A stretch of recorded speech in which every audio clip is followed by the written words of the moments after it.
जय सद्गुरू सगळ्यांना. कसे आहात तर सगळे? तर सगळ्यात तर आधी ना तुम्ही माझ्या व्हिडिओला ना लाईक शेअर सबस्क्राईब करा आणि फॉलो पण करा. तर आज ना मला आज होता संडे आणि मला ना स्वयंपाक करायचा खूप कंटाळा आलेला होता, कारण संडेचं एक दिवस तरी म्हटलं बाहेरचं खावं. शक्यतो मी बाहेरचं अवॉइड करते खाणं, घरचंच प्रेफर करते, कारण अशा दिवसांमध्ये बाहेरचं नाहीच खाल्लं पाहिजे जास्त. पण म्हटलं आज खावं. मग आज ना मला मिसळ खायची होती, मनापासून इच्छा झालेली होती. मग आम्ही ना आमच्या इथं गार्डन मिसळ आहे फेमस, तिकडे गेलेलो होतो मिसळ खायला.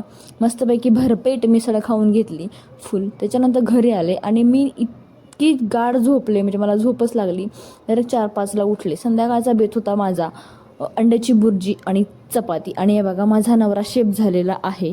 फक्त ना शेवटला येऊन काय म्हणतात ना, ते नुसतं मी सगळं केलं आहे असं दाखवायचं असं त्यांचं. आणि माझ्या चपात्यांना हात कच्चा आहे चपात्यांमध्ये. मी पीठ कसंही म्हणू, माझ्याकडनं चपात्या चांगल्या होतच नाहीत.